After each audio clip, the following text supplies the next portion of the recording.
지하 1층 네온 간판이 어지럽게 빛나는 PC방 네온하우스는 밤이 깊을수록 더 붐비는 곳이었다. 시험 기간이 끝난 금요일 밤 11시, 거의 매일 밤을 여기서 보내던 손님 하나가 다시 계단을 내려오고 있었다. 컴퓨터공학과 2학년 이서진. 과제도 팀 프로젝트도 이곳에서 다 해결하는 자칭 PC방 거주자였다. 사건이 일어난 건 그날 밤과 다음날 새벽 사이였다. 토요일 오전 8시, 아르바이트생이 문을 열고 들어갔을 때 PC방 안에는 손님이 단 한 명 있었다. 맨 안쪽 23번 자리.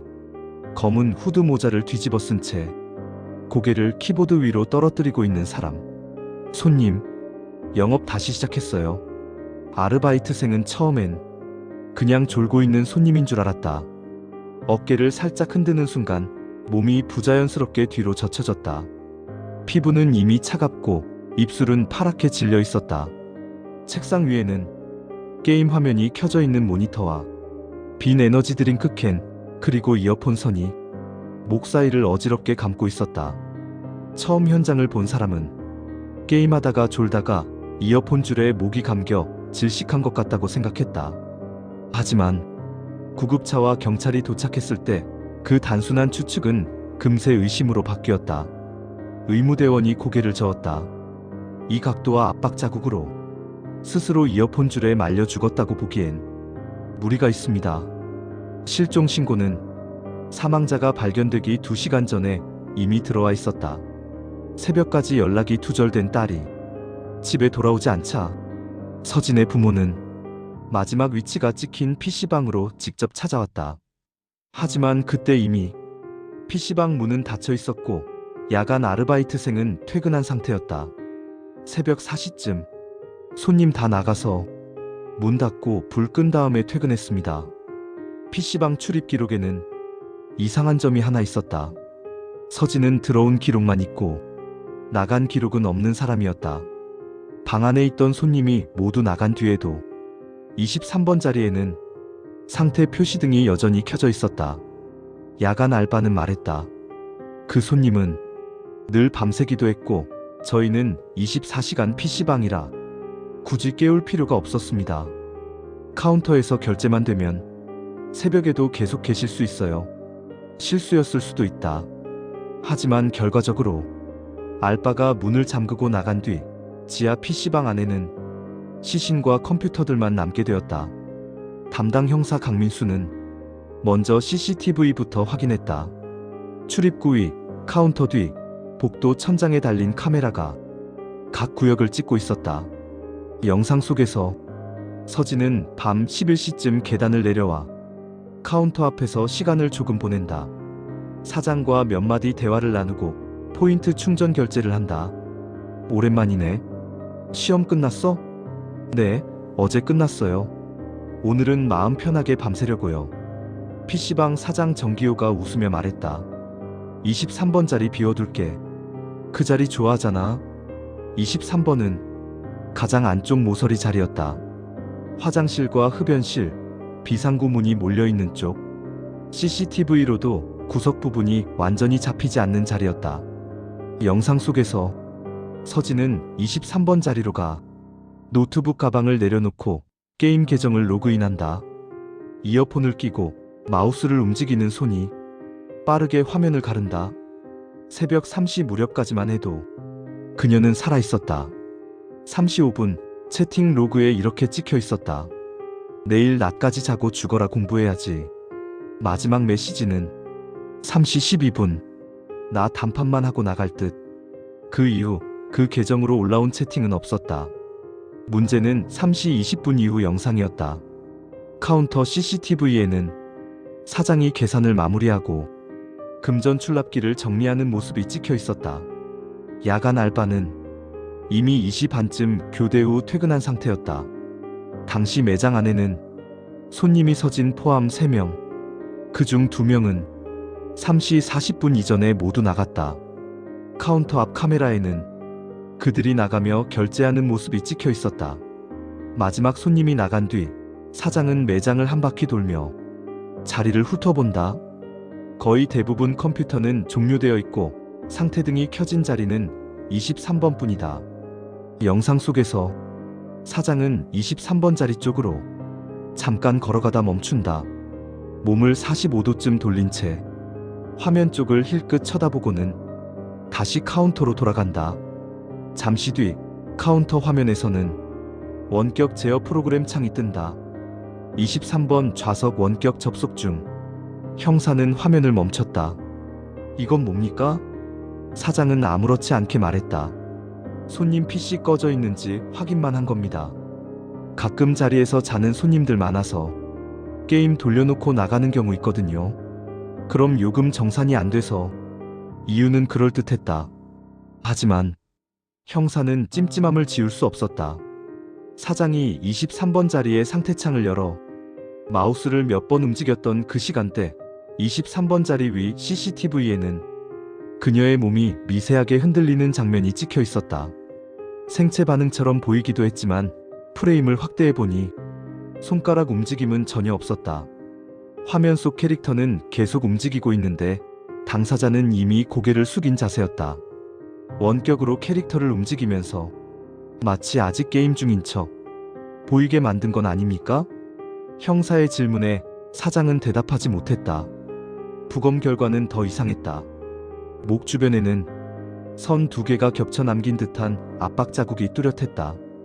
단순히 이어폰 줄 하나에 의해 생긴 흔적이 아니었다. 이어폰 줄은 너무 얇습니다. 압박이 시작될 때 다른 굵은 줄이나 끈이 사용되고 그 후에 이어폰 줄로 일부러 감아놓은 것 같아요. 법의학자의 의견이었다. 또 한 가지, 서진 손톱 사이에서 특정 합성 섬유 잔해가 검출되었다. PC방 의자에 씌워져 있던 검은 천재질과 같은 섬유였다. 형사는 23번 자리를 유심히 다시 살폈다. 의자 뒤쪽 머리 닿는 부분에는 광고용 검은 천 커버가 씌워져 있었다. 살짝 잡아당겨보자 천 안쪽에서 얇은 끈이 하나 나왔다. 미처 제거되지 않은 흔적처럼 천 고정하려고 쓴 건데요. 사장은 변명했다. 하지만 전문가가 보기에 그 끈은 잠시 누군가의 목을 조르기에 충분한 강도였다. 서진의 친구들은 한 가지 이야기를 꺼내놓았다. 서진이가 PC방에서 좀 소름 돋는 일이 있다고 했어요. 어떤 일이냐고 묻자 친구는 휴대폰을 꺼내 카톡 캡처를 보여줬다. 나 어제 네온하우스에서 몰카 같은 거 본 것 같음. 모니터 위에 조그만 점처럼 카메라가 달려있는 자리 있더라. 근데 사장이 그 자리만 유난히 오늘은 여기 앉는 게 어때요? 이런다니까? 서진이 마지막으로 앉은 23번 자리 모니터 위쪽을 손전등으로 비춰보니 나사 구멍처럼 보이는 곳에 정말 작은 렌즈가 하나 박혀 있었다. PC방 구석 천장 배선 쪽으로 얄팍한 선이 연결되어 있었다. 그 위치는 키보드와 무릎 밑을 더 잘 찍기 좋은 각도였다. 사장은 불법 촬영 혐의에 대해서도 함께 조사받게 되었다. 퍼즐은 조금씩 맞춰졌다. 사장은 오랫동안 여성 손님의 특정 자리 이용 패턴을 지켜보고 있었다. 그 자리에 작은 카메라를 설치해 영상을 몰래 저장했다. 서진은 그 사실을 눈치채고 친구들에게 불편함을 토로했다. 사건 며칠 전 서진은 PC방 화장실에서 친구와 통화하며 필요하면 신고도 할 수 있다는 말까지 했다. 이런 정황을 뒷받침하듯 사장의 개인 외장하드에서는 23번 자리에서 찍힌 여러 여성 손님의 하반신 영상이 발견됐다. 파일 이름 중에는 23SJ처럼 이니셜로 추정되는 이름도 있었다. 서진 이름과 이니셜이 같은 파일도 있었다.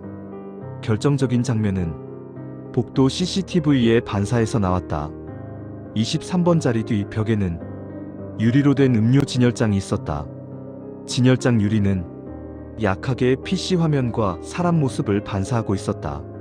처음 영상을 볼 땐 그냥 빛이 번지는 것처럼 보였지만 밝기를 조절하고 속도를 낮추자 새벽 3시 15분쯤 의심스러운 움직임이 드러났다. 23번 자리 뒤로 사장이 다가온다. 그는 의자 뒤에 서서 잠시 화면을 내려다보더니 두 손을 의자 등받이 쪽으로 가져간다. 그 순간 반사된 그림자가 서진의 상체를 뒤로 당기는 듯한 모양으로 움직인다. 이후 몇 초간 유리 반사에는 두 사람 실루엣이 겹쳐지고 이내 사장의 그림자가 조금씩 뒤로 빠진다. 이어폰 줄은 그 후에야 목 주변에 걸쳐지는 모습이 비친다. 즉, 실제 조르는 행위는 의자 뒤에 숨긴 끈으로 했고 그 후 상황 위장을 위해 이어폰 줄을 목에 감은 것으로 보였다. 사건의 전말을 인정하는데 사장은 오래 걸리지 않았다. 나도 그녀가 그 자리 카메라에 대해 알고 있다는 걸 눈치챘습니다. 그는 차분하게 말했다. 신고하겠다고 직접 말하진 않았어요. 근데 그 눈빛이 있잖아요. 언젠가 터뜨릴 사람 눈빛. 그래서 죽이기로 했습니까? 처음부터 그럴 생각은 아니었습니다. 그냥 두려웠어요. 가게도 날아가고 내 인생도 끝나는 게 눈앞 같아서. 그날 새벽 다른 손님들이 모두 나가고 가게에 서진과 단둘이 남았을 때 사장은 말했다. 힘들면 소송 같은 거 하지 말고 그냥 나랑 얘기하자. 서진은 이어폰을 빼며 대답했다. 경찰에 말할지 말지는 제가 알아서 할게요. 그 말이 그를 완전히 무너뜨렸다. 그 순간 머리가 새하얘졌습니다.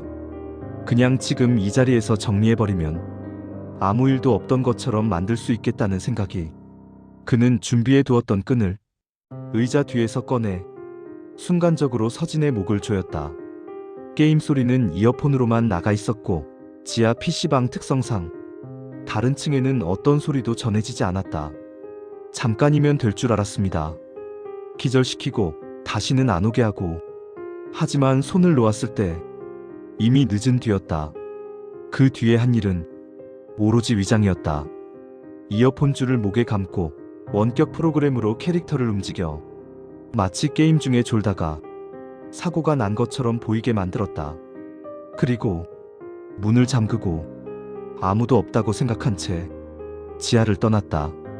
재판에서 사장은 살인과 불법 촬영 혐의로 중형을 선고받았다. 판결문에는 이런 문장이 적혔다. 피고인은 피해자를 손님이 아닌 자신의 두려움과 욕망을 막을 위협으로만 보았다. 그 위협을 없애기 위해 선택한 수단은 가장 비겁하고 잔인한 방식이었다. 네온하우스 PC방은 사건 이후 곧 폐업했다. 간판은 떼어졌고 지하로 내려가는 계단 입구는 철문으로 막혔다. 하지만 그 건물 앞을 지나는 사람들은 여전히 이렇게 말했다. 저기 옛날에 사람 죽었던 PC방 있던 자리야. 밤늦게까지 컴퓨터 화면 불빛만 새어나오던 창, 게임 소리와 키보드 소음이 뒤섞였던 지하.